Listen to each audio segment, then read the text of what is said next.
Hey everybody, welcome back to Fit After 50. I want to talk to you in this video about the 60 plus rule.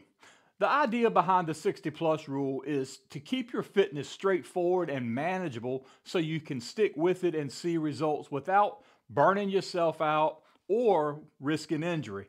This is designed for men that are primarily 60 plus years old, but I would recommend anyone that's maybe even a beginner at 50, you could also use this. And the 60 plus rule it's really very simple, but it's all about simplifying your fitness routine after the age, as I've said, of 50, 60, and beyond. Now, let me say this. I don't personally do this plan I'm telling you about, but there are many people that I associate with that do this, and it's a game changer for these people. So the idea behind the plan would be for those that are primarily 60 plus years old to use the 60 plus rule, which is 60 minutes of strength training per week and 60 minutes of cardio and or stretching per week. And that's it. And again, this can actually be used by anyone 50 plus years old, but we call it the 60 plus rule. I'm going to get into it a little deeper and I'm going to explain why we call it this. Whether you spread this out over 5 days, 4 days, or even 3 days, the goal is to accumulate these minutes throughout the week. 5 days on this plan, which is actually my least favorite option for doing with this particular plan, would be if you want to do something like 12 minutes of stretching and cardio, 12 minutes of strength training per day for 5 days. Now, this is better for a beginner that's trying to just kind of get broke in to the whole fitness world. But I don't, it's not my favorite option. Another option, it's a little bit better, still not my preferred option, is a 4-day. Now, I like to work out 4 days, but I don't do this particular plan. And that's why I don't really prefer this plan for this. But if you want to do it, you can. And it's 10 minutes of stretching and cardio and 20 minutes of strength training. And you will do that on 4 days. Or thirdly, and this is my preferred option, which is 3 days. Okay, so you would have 25 minutes of strength training and 15 minutes of stretching and cardio, or you could do 3 days of strength training at 30 minutes per session and 2 days of cardio and stretching at 15 minutes per session, which is still going to give you that total of 5 days of working out if you prefer to do that. And it's going to be a total weekly exercise output of 120 minutes, 60 and 60. But this is not the finish line. This is the starting line. So stay with me on this. The key here, as I always preach, is consistency. Not the exact number of days or not even the exact number of minutes that we're talking about here. You don't have to get to right at 15 minutes and stop, or right at 30 minutes and stop, or right at 60 for the week and stop. None of that matters. But before you dive in, it is crucial to have a plan. So here's how I want to tell you the best way to get started. So set your goals. Determine what you want to achieve. If it's getting in shape, building muscle, losing weight, improving endurance and stamina, or just feeling healthier all around, whatever your goals are, write those goals down, because this is going to give you something to work towards, and this is going to keep you motivated. Another thing you need to do here is you need to create a schedule. So I've told you different options, okay? And some are going to find one way and others are going to find another way, but create a schedule. So depending on your availability and your preference, decide how many days that you can commit to. For example, 5 days a week, you could strength train on Mondays, Wednesdays, and Fridays, and then do cardio and stretching on Tuesdays and Thursdays. Or you could do 4 days a week and you could combine both on each day, alternating between the focus areas. And then there's 3 days a week. So you could do a mix of strength training and cardio / stretching in each session for 3 days, having the other days as your off days or whatever you want to do there. Now, for strength training, doing this exercise, doing this plan, I'm going to tell you again, lighter weights, higher reps, 12 to 15 repetitions per set with weights that are challenging you but are not straining your joints. You know where I stand on the reps and the weights and things like that if you watch any of my videos. But doing this, especially if you are a beginner, is going to help you to build endurance, and you're going to be able to start building some muscle without the risk of injury. You want to focus on major muscle groups, and you want to incorporate compound exercises like some sort of a squat, lunge, push-ups, and rows. Never underestimate push-ups, by the way. Great exercise for many reasons. But these exercises I've just mentioned will target multiple muscles at once and will make your workout more efficient.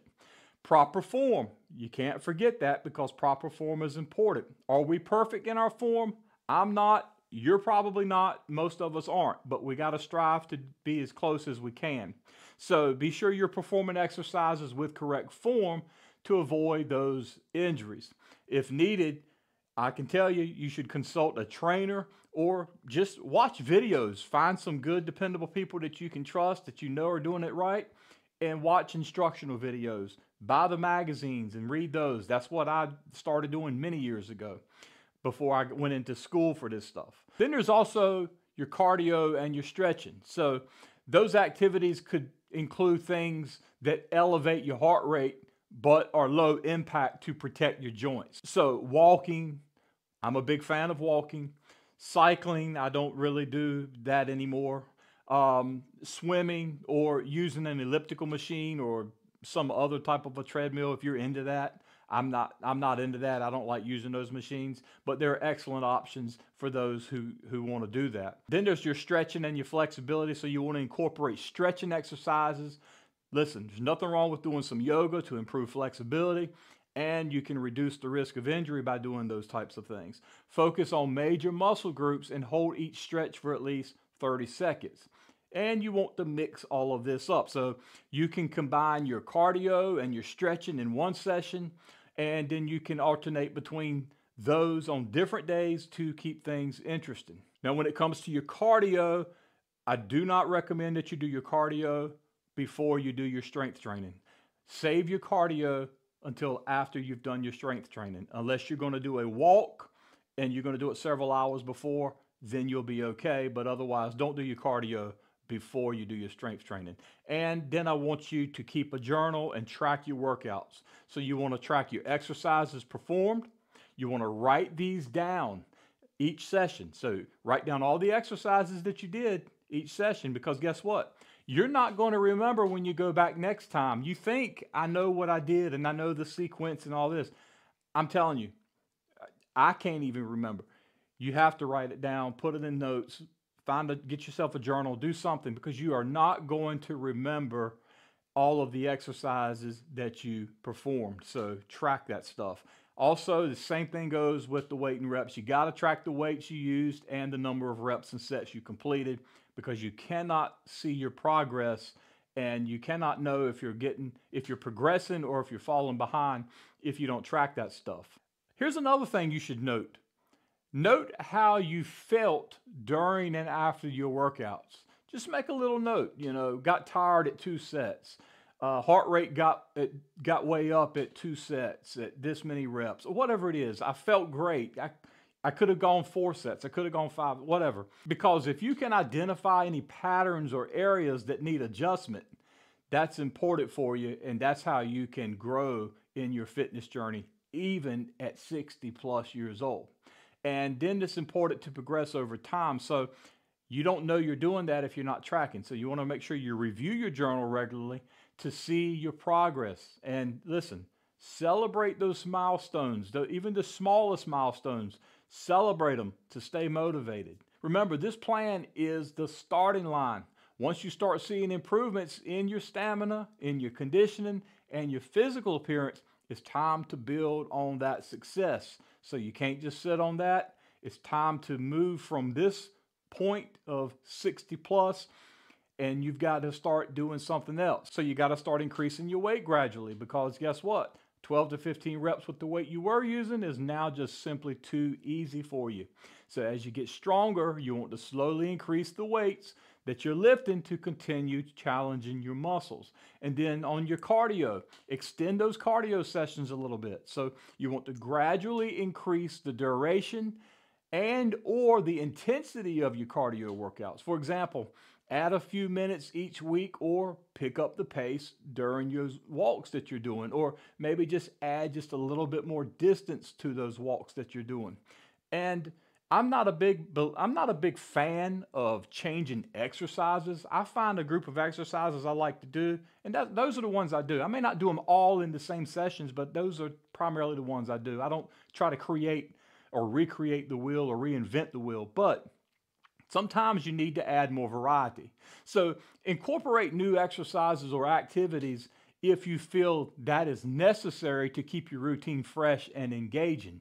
I like to just stay with the ones that I like to do, but if you get bored, this will help prevent boredom and it will promote continued progress if you find exercises that maybe work better for you. So remember, the key is consistency and not overcomplicating things. Stick to the 60+ rule, make a plan, track your progress, and build on your success. You're going to be amazed at how much progress you can make without feeling so overwhelmed in your fitness journey. Okay, that's all I have for this one. I want to catch you on the next video, and until I see you over there, go get fit.